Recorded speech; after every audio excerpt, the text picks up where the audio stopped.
And I like the return here of Esper Dragons in Costa's hand. This was a deck that was pushed off the map for a little while because the matchup against Abzan was tenuous enough as it was. And then when Languish got printed and was in all these main decks, your big payout Dragon Lord Ojutai is no longer very good. But Languish has really gone down in popularity recently. Hangerback Walker has a lot to do with that, and just it not killing every single threat has a lot to do with that as well. And if Languishes aren't hanging around and you're looking at these 5-mana sweepers or maybe no sweepers at all hanging out people's decks, Dragon Lord Ojutai can become very good. Round number 2 underway here. Rocco with a Forest, a Temple of Silence, and a Fleecebane Lion. For Costa, he started off with a Dismal Backwater. That's why he's at 21, and we'll see what his second turn does bring. Now, one thing to keep in mind about Rocco's deck list is actually he doesn't have any copies of Hangerback Walker in his deck. So a card like Languish is going to be very good against Craig. And I'm looking here in the list. There are 2 main deck copies here for Costa. Fleecebane Lion bites the dust, thanks to a Bile Blight. And remember, Languish, when that got printed, a lot of people, myself included, thought that was going to be the end of Abzan aggro. Now, everyone underestimated Hangerback Walker, and that allows this deck to hang through that kind of sweeper. But if Craig doesn't have any copies in his list, Languish is going to be really, really good against him. Here is Anafenza the Foremost for Craig Rocco. Polluted Delta and just a passing of the turn by Costa.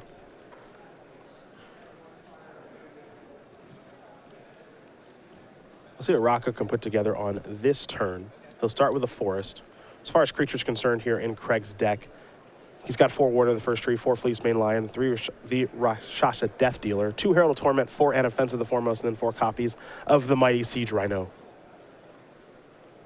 He's also found some room to sneak in some Gather Courages here, which I always love. It's been popular. Yeah. Not doing the Mana Gorger Hydra thing. Nope. No, that card was impressive when we saw it at the Season 3 Invitational. Really good with Gather Courage. It is very That's good. how you build a deck. Rakshasa Death Dealer here from Rocco. We'll see if Costa has an answer to this.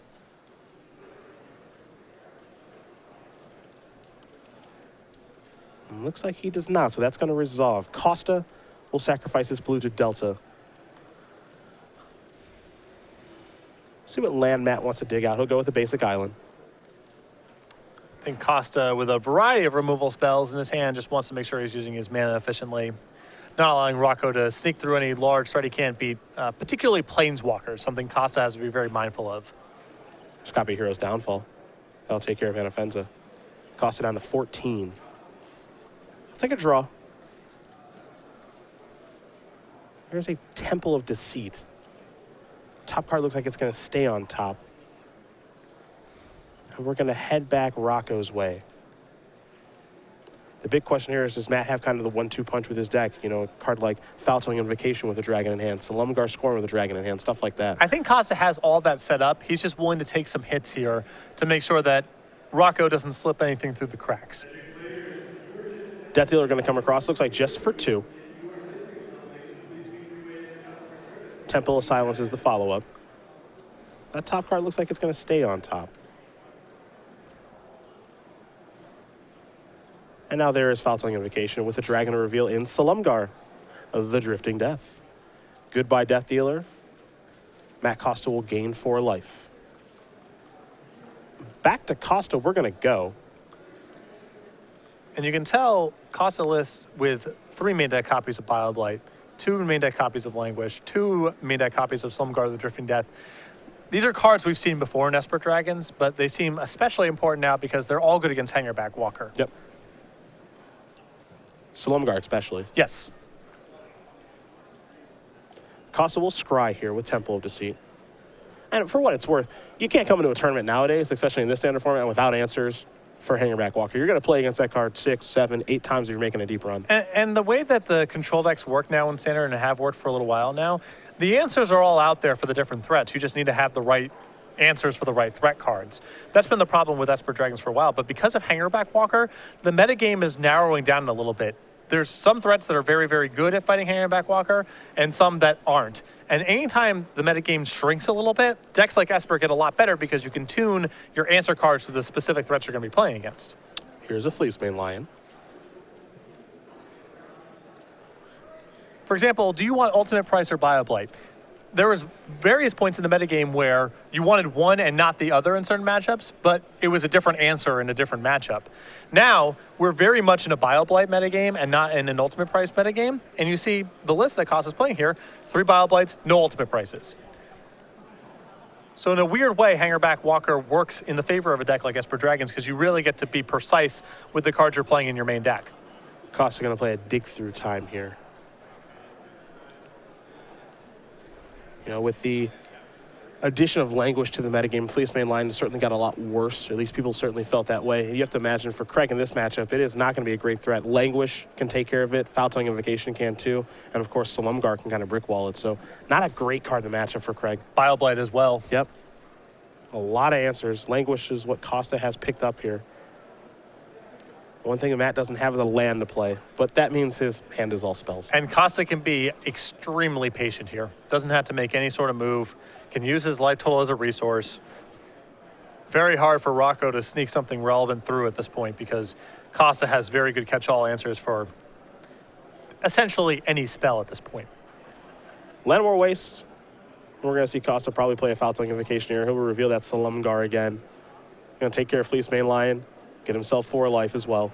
For those of you watching at home who have not watched that many control decks in action, when your opponent says, I'll take the hit from your creature, I'll use my edict at the end of your turn and kill your 1 creature, that's bad news. Because that means they are leaving all their mana up to answer anything you could possibly play. They can just afford to take the hit, it doesn't even matter.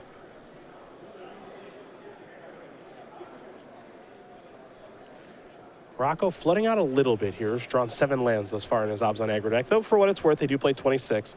There's the 8th one in Sansep Citadel. Costa picked up a copy of Dig Through Time. The only thing that he's missing right now are lands. His hand is loaded up. Yeah, this Abzan aggro deck feels to me like the top of the list of decks that could use a creature land. A painful thought seize here for Matt. Actually, not that painful because there is an Orborg on the other side of the battlefield. Gather Courage will bite the dust, Windswept Teeth in hand. So Costa working with very good information here. The only thing he doesn't know is what is on top of Craig Rocco's deck. But I imagine it's the worst case scenario is it's a spell that can be countered or killed. Correct. So Costa's in really good shape. I'm inclined to agree with you. That's a Windswept Teeth. There is a Warden of the first tree. A little late to the party. Warden's never late, baby. You got a bunch of mana, you're good. Slumgar Scorn, well, I'll take care of that. Costa gonna untap and take a draw here. If he finds a 6th land, I think we'll see Slumgar come down here. But Dragonlord Ochitai was the draw, and it might be a clear time to cast that one. See how Costa wants to play it. Yeah, Costa again in the position where he can basically play around Rocco's deck being stacked almost. Yeah. Like, what's the perfect string of cards? Is it 100% safe to tap out for Dragonlord Ochitai? Oh, he's going to go for it. He'll have to take 1 to cast it, thanks to the Caves of Koilos. But Dragonlord Ochitai is here, and it seems like it's been a long time since we've seen that one. Rocco will draw. He is empty-handed. The best realistic draw that Rocco has is Ajani, Mentor of Heroes, probably, and that's trivial for Costa to answer. So even though it's probably not 100% safe to tap out for Ochitai, it's above 99%. You might as well get it going. The hit takes place from the Dragonlord Ochitai. So now Costa gets to take a look at the top 3 cards and take 1 with him. The rest go to the bottom. And he is pulling very, very far ahead here. You have to remember, when Esper Dragons really hit the scene, this was a deck that people felt like nobody could beat, really. Yeah, I believe it was the RPTQ results where people were talking about this just being by far the best deck in Standard. And we saw it at the Open Series in Cleveland, too. Now, that one was run by Ross Merriam when he was playing Banteroic, but Gerard Fabiano is who he beat in the top 4, and Gerard destroyed that tournament with Esper Dragons. Yeah. Made it look very easy. Dig through time here from Costa. Take a look at the top 7, take 2 with him as if he needs any more cards. I think the major issues for Esper Dragons there for a little while was one, Languish made Dragonlord Ochitai a little bit worse. And the other was Mono Red was all over the place, especially at the Pro Tour. And that's not a matchup Esper Dragons is thrilled to play. It's not the end of the world for Esper Dragons, but it's not something you want to be playing against every single round. But there's a lot less Mono Red now than there was at the Pro Tour recently. And Languish has certainly receded relative to what was going on when Magic Origins first came out. Costa with what feels like an unfair amount of cards in hand. He's discarding a hand size. Yeah. Okay. Oh, I don't need this Languish in this matchup where Languish is at its best. Yep. Oh. Things are looking a little rough for Craig. To say the least. You can assume Costa's hand's pretty good based on the Dragon Lord Ochitai hits and the discarding of the best card in the matchup and all this. So, gonna take some really good draws.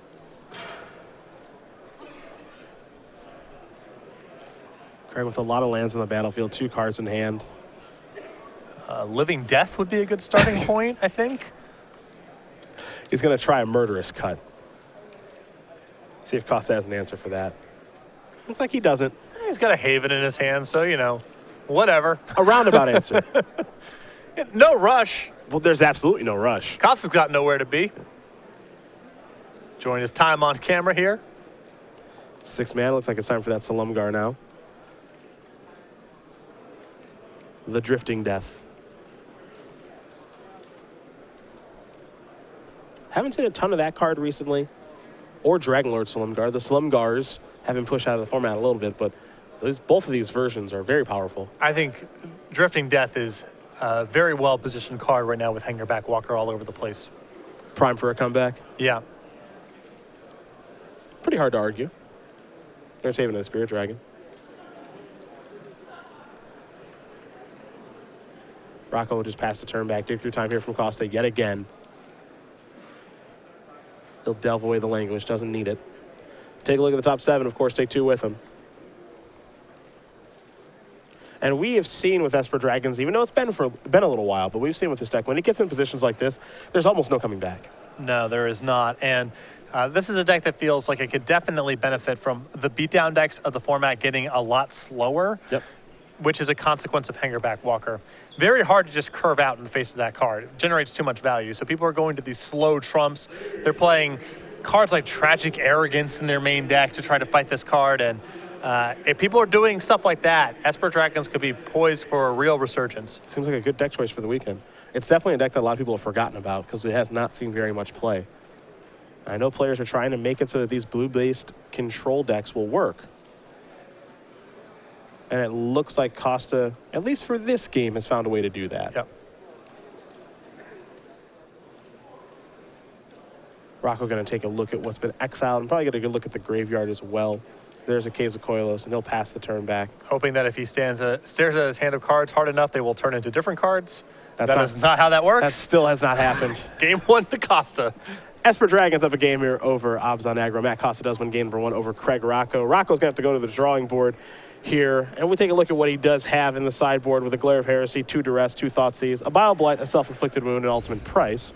Hero's Downfall, Drown in Sorrow, Hunt the Hunter, along with 2 Den Protectors, a Surek the Hunt Caller, and a Reclamation Sage. I think he needs to settle in for a longer game here. He's got some tools to do that. I think 2 copies of Den Protector, along with his discard spells in Duress and Thoughtseize, those are good here. I don't mind bringing in the 1 copy of Self-Inflicted Wound. I think it's easy to have too many removal spells, but in a matchup like this, where you really need to kill Dragon Lord Ochitai, I think it's okay to do that. He may bring in another copy of Hero's Downfall as well, just have another answer to Dragons, and Planeswalkers that Costa could potentially be boarding in for this kind of matchup as Esper Dragons, occasionally as Planeswalkers on the board. What do we see on the other side here for Costa? 2 copies of Pharika's Cure, a Bioblight, a Foul Tongue Invocation, 2 Duress, and Ugin the Spirit Dragon, 2 Tassiger the Golden Fang, 2 Ashiok Nightmare Weaver, 2 Jace Vryn's Prodigy, and then a Crow and Horse. That is gas.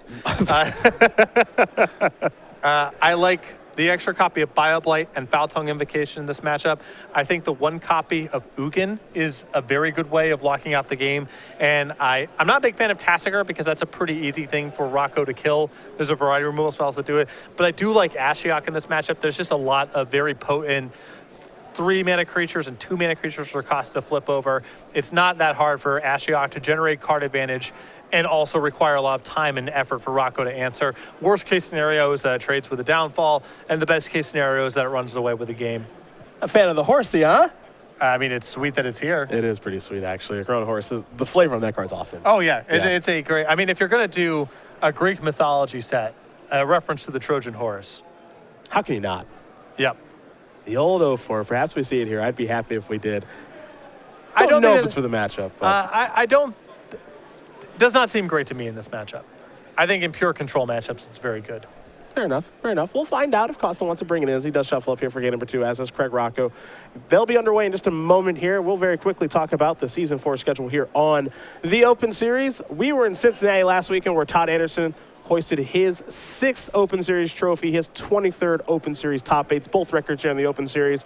We'll find out who's going to get the job done in here in Worcester soon enough, and the next weekend we're in Milwaukee. Yeah, that will close out this particular standard format. We're going to take a week off for the Battle of Zendikar pre-release and then head to Indianapolis for the first Standard Open with that new set, October 3rd and 4th. Atlanta, and then a week off, we go to St. Louis for Legacy, Modern in Dallas, Standard in Philadelphia. After that, Grand Prix Atlanta. More information about that event as we get a little bit closer. A Standard Open in Kansas City, Legacy in New Jersey, Standard in Denver, then the Season 4 Invitational in Las Vegas, Nevada, Standard and Modern as the Invitational formats with a 2-day $20,000 Standard Open Series event. That is December 11th through the 13th. And then a week after that, Players Championship, Roanoke, Virginia, Star City Games headquarters, December 19th and 20th to close out the year. Of course, for all the main events here on Season 4 of the Open Series, we do have our fantastic Hoppin' Rabbit Master playmat. You got carrots and bombs and rabbit beatdowns. It's just pretty hard not to love. And this is free with any entry to a Season 4 Open Series event until the December 5th date, which is the Open in Denver. You get that on-site free with registration, any of the 2-day $20,000 Open Series events. Game number 2 between Matt Costa and Craig Rocco going to be underway here in just a moment. Craig Rocco will be on the play, though I do have to correct you on one thing. The Grand Prix Atlanta details, they are up. Oh, they are good. available. Okay. So go head over to StarCityGames.com. You can find out everything that's happening with Grand Prix Atlanta. A little bit of a commander focus for that Grand Prix. It will be a Battle of Zendikar sealed event, but we've got some crazy things going on that we're giving a try. So if you want more details about that Grand Prix, we'll be going over them a little bit here this weekend. But you can also head over to StarCityGames.com as well to find out all the information about what looks to be a pretty great Grand Prix. Yeah, if you're passionate about Commander, a lot of the Commander community's biggest names, some of the largest members of that community, they will be available. It's going to be panels, discussions. You'll have opportunities to ask them questions. Sheldon Menery, MJ Yes. Scott, Danny West, the Commander versus Series crew. That means Stephen Green. Stephen Green. Which I'm very excited about. Yeah. Not to say I don't love Justin Parnell, Jonathan Suarez, and Wes Wise, but Stephen Green, man. Yeah, someone you have to meet to believe. And we can't forget about Benny Smith as well. Yes. He'll be in attendance too. So we're looking at a great Grand Prix in Atlanta, which will be here sooner than you think, trust me. I know it's in November, but November's almost here. You and I will be signing the commentator cards that we gave out at Grand Prix Atlanta. Yeah, a little meet and greet action. Not that we will not sign those at other events. No, we won't. Nope. There will be a specific time and a place to do that at the Grand Prix in Atlanta. We refuse to sign them elsewhere. Hard and fast rule. Right. Get that out of my face. Now, we've been asked, do we think that Mono Red will be a good player if Esper Dragons sees play and there's an uptick in it? And I think that Mono Red is a natural trump to an Esper Dragon style strategy. Costa is not really gunning for that deck this weekend. 2 copies of Farika's Cure are really the only concession to the matchup. No copies of Drown in Sorrow. Although it's possible with the burn focus of what the red decks look like at the Pro Tour, Farika's Cure may be the better card than Drown in Sorrow. That said, does not look to be like a deck that Costa is specifically preparing for this weekend. Not really on his radar. He is definitely trying to beat other Obzon decks of all sorts. Yeah. Obzon's the place to be in Standard right now. No doubt about it. Whether you like it or not, Siege Rhino's here to stay. And I guess it's here to stay for another, 9 months as well.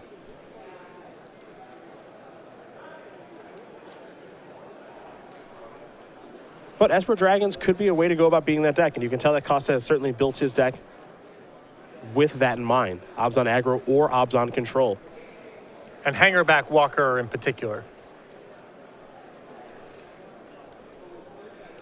Rocco will take a look at his opening hand, see if he's happy with what he sees.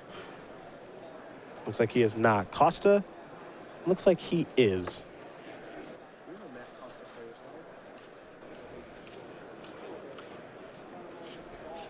Costa, a player we've seen with a lot of Open Series success, making deep runs in just about every tournament that he plays in. I think he's one of our sharpest technical players. I think so too, and we definitely saw a best of SCG Live moment with him at our Season 3 Invitational in a match against Andrew Shroud. I unfortunately did not cover this one. I've only heard the rumors. I didn't get to see it in person. Rarely do you see someone fight that hard for a draw, but that's exactly what we saw with Matt Costa. Just battling his little heart out to get a draw, but it was a heck of a game to watch. That'll be a best of SCG Live moment in the future, trust me.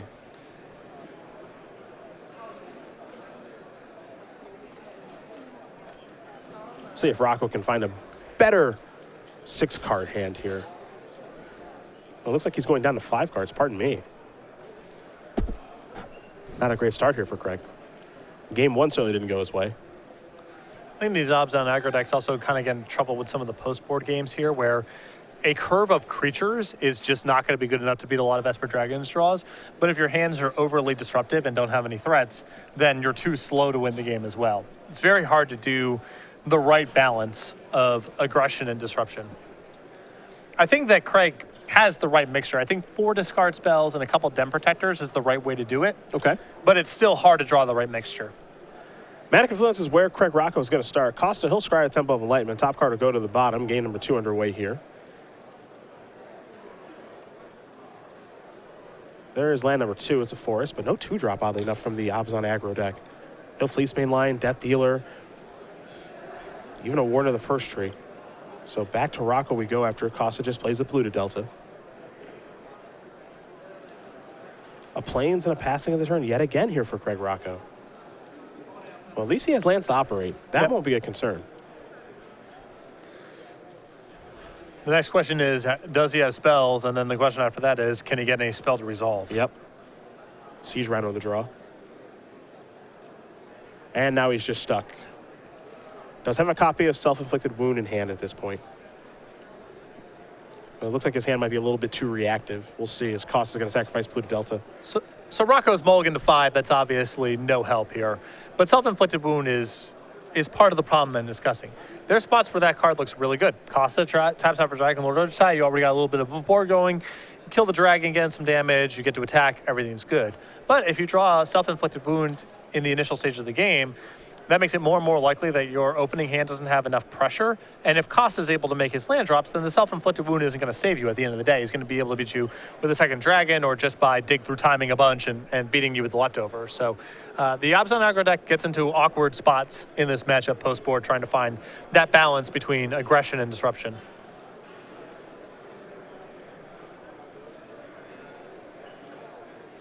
An Urborg here for Craig Rocco.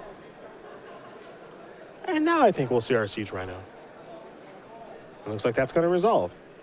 So Costa down to 15. Rocco will gain some life. He'll go up to 23, but Costa does have the answer there. With a Foul Tongue Invocation revealing Dragonlord Ojitai. And now we head back Costa's way. It's like Siege Rhino did nothing at all. An island the draw here for Costa. He'll play a Polluted Delta. He can tap that Polluted Delta for mana because there's an Urborg on the battlefield. There is the Dragonlord Ojitai.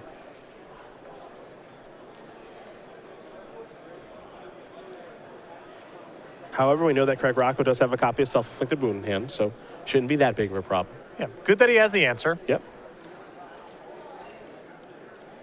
But time is not on his side in this matchup. There is Self-Inflicted Wound. Bye-bye Dragonlord Ojitai. And now Warden of the First Tree. So not a bad follow-up. Yeah, that's a solid turn from Rocco. Trying to work his way towards a comeback here. Costa picks up a copy of Urborg. His turn definitely can't just be answer your dragon. It's got to be answer your dragon and make you respond to something. Yep, and that's what he was able to do. Costa going to very quickly sacrifice Polluted Delta. Perhaps we'll have a dig through time on the way. There's an island. Oh, the horsey. My apologies. Yeah, you thought it wasn't going to come in, huh? Ah, the horsey beats. A Crowan Horse, 4-mana 0/4 defender. Enters the battlefield. Craig, you get this. At the beginning of your upkeep, each opponent puts a 1/1 white soldier creature token on the battlefield. I'm going to throw this out there. Yeah. Not the best with Foul Tongue Invocation.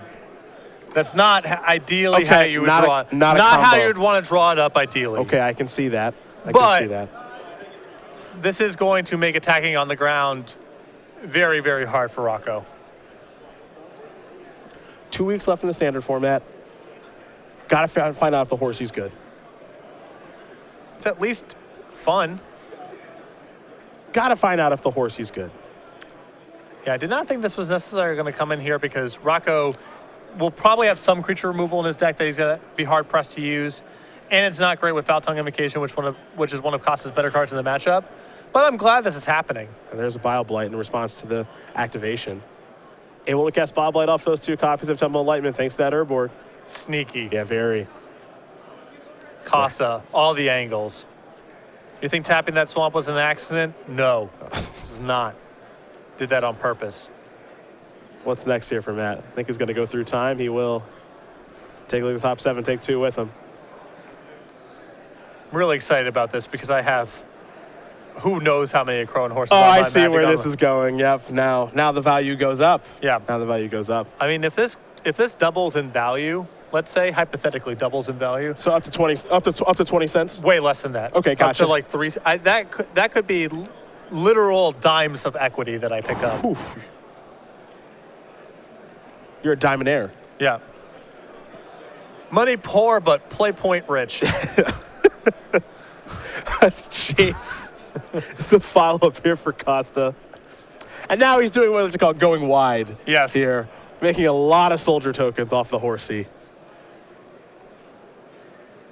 Perhaps Craig uses the hero's downfall on the horsey instead of the Jace. There's no good option here. Yeah. Ross Merriam checking in on the horsey beatdowns. And here's a Siege Rhino. That'll be targeted by a Slumgar Scorn. No reveal necessary, just a painful force spike. To Costa, we're going to go with an active Jace now. Looks like he picked up another copy of Slumgar Scorn. All blue cards here in Matt's hand. He's got the Scorn, a Dissolve, and a Dig Through Time. Picked up a copy of Polluted Delta. What's so great, about this, Rocco mulliganed to 5 and did not have a very fast start, didn't pick up any of his discard spells, so Costa probably wins this game with a lot of his good 7-card hands. This is an especially humiliating way to do it. Via horse beats. Yeah.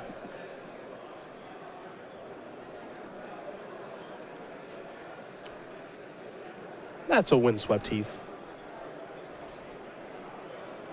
What I also like about this, very hard for someone with a horse to get off the table via Dromoka's command. Not very good at fighting. Really hard. You're right again. The only creature large enough to kill the horse in combat is Dragon Lord Ojutai. Can't target it. So Yeah. that's just really great deck building. Really great deck building. The full lock. Costa in the proverbial driver's seat right now. I think Rocco going to it's- play another Siege Rhino. I think it's called the jockey's seat. I was definitely, yeah. I've never hated you as much as I hate you right now. I've got a lot of horse puns lined up here. It just depends how much longer this game goes on for. Oh. In theory, we can make it go as long as we want. Yeah, it's true. See if this Siege Rhino is going to resolve. Matt will give it some thought. He does have a Dissolve in hand.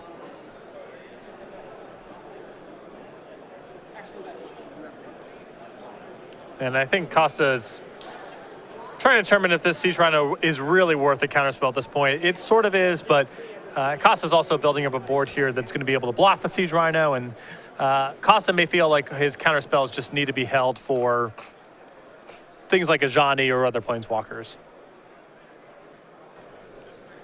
Looks like he's going to let the Rhino resolve. The Rhino is right on the fence of being able to good enough to counter, but if it's Rocco's entire turn, Costa can dig, probably find an answer for it, and then save the counter spells for things that really matter. He can dig, find a Hero's Downfall, which was the first card he found. But There's also- not the Foul Tongue Invocation. That's not an option. We've established that. That card does not play well with a Crow and Horse. Off the table.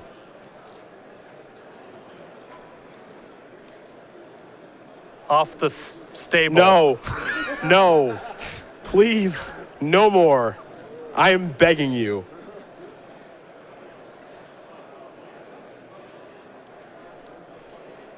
I grew up around horses. Did you know that? I did. I did. Here's Dragon Lord Ojutai. I did not. I did not grow up around horses. It didn't stick, but I did grow up around them. Okay.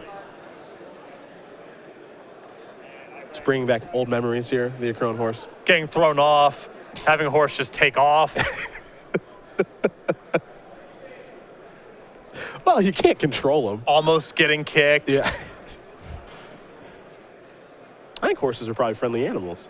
I think that my understanding is if you give off nervous energy, they can sense that. Oh, okay. And 7-year-old me was definitely giving off some really nervous A energy. little nervous around the old horsey. Yeah.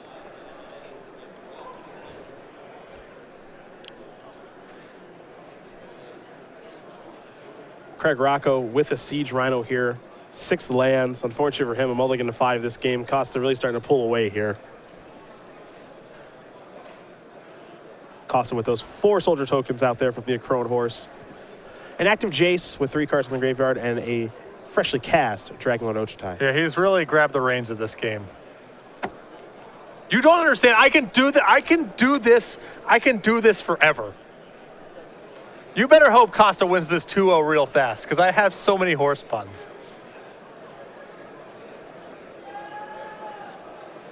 I'll take this headset off. I'll take it If right it off. goes down to a one-person booth, it's going to be nothing but horse puns. I'll take it right off. You're the only one standing in between this broadcast and the abyss. You got to stay in this. Here's an Anafenza the Foremost. Looks like Jace will be activated. Foul Tongue Invocation was the draw. Good discard. Yeah, I like that one. Good discard by Matt. Slumgar Scorn will take care of the Anafenza, or at least attempt to. There is a dragon on the battlefield, so Matt has no need to reveal. Oh, what a surprise. Twitter chiming in now with horse puns. What a surprise. Ah, yes. More like chomping at the bit, Urblossom. Really good? No, it's No, not. not bitter blossom. That's bad. Just chomping Yeah, at it's the a bit. Yep. I'm supposed to tell you to quit horsing around. But then you're just playing into my... your ruse, as it were. The follow-up here for Craig is a hero's downfall to take care of Jace. Costa will untap. He'll take a draw step. Here come the beatdowns. Crone Horse will get a block in. Costa will trigger his Dragonlord Ochitai. It's like 3 lands, I believe, there from Matt. He'll take one of them. The rest will go to the bottom of the deck. Dissolve plus downfall. Great spot to be for these blue-black control decks. Costa, I believe, keeping on top there with the Temple of Enlightenment. A soldier token being made from the Crone Horse. And Rocco will take a draw.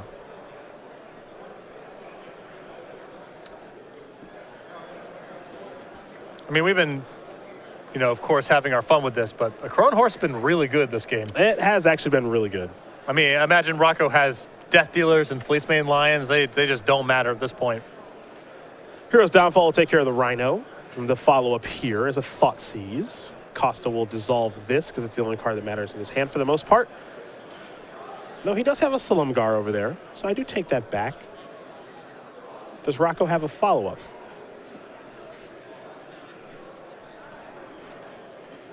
It appears he may. Keep in mind, Costa to keep on top of the Scribe from the Dissolve. There's a Herald of Torment, a flyer, something that actually gets around the soldier tokens that have been made from the Crone Horse. Costa will untap all those permanents, take a draw. That was a missed opportunity for Rocco to bestow for comedic effect. That's definitely true. We'll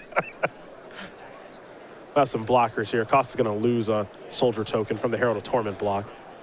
And he'll get to anticipate once again thanks to the Dragonlord Ochitai trigger. Dig Through Time in there. I believe with Silumgar Scorn as well. But Silumgar Scorn is kind of the hard lock on this game if you think about it, because here comes Dragonlord Silumgar. Yep. Craig will sacrifice that fetch land, go down to 7. Herald puts him to 6. I don't think he can beat the counter spell.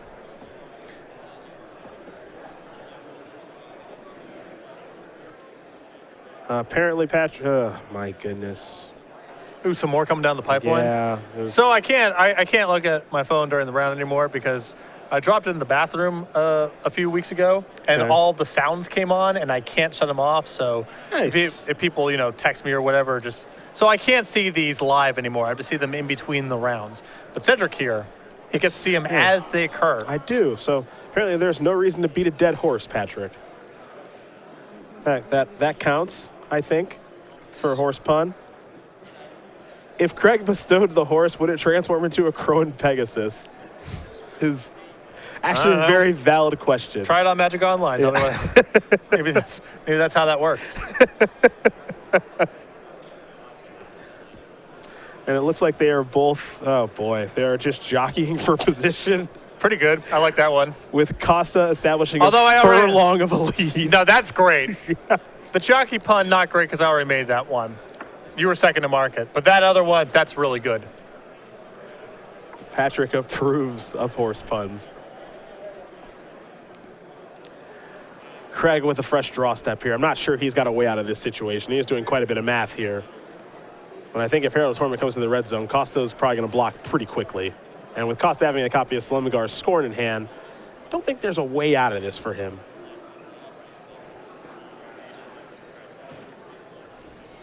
Well, he's dead on board. So he has to draw something relevant. And Costa has a counterspell. So that's going to be... this is all very hard. Yes. Here's 3 mana. It's an Abzan charm. Looks like Craig is going to draw 2 cards, maybe try to find a little bit more help. Down to 4 he goes.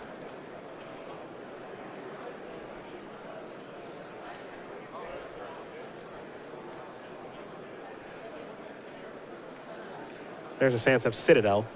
Also have to pass the turn back. Costa will untap all these lands, all these soldier tokens from the Akroan Horse and his Dragonlord Ojutai. Draw a card very quickly. Hero's Downfall will take care of the Herald Torment. Everybody's going to come in the red zone. Matt Costa going to win this match here over Craig Rocco. 2-0. Esper Dragons will take care of Abzan aggro. For Costa, he's up to 2-0, but more importantly, the horse puns will cease. Thank goodness. For now. I mean, very likely we have him back in the feature match area. And at that point, all bets are off. In which case, I will find Costa's Akroan Horse and rip it up.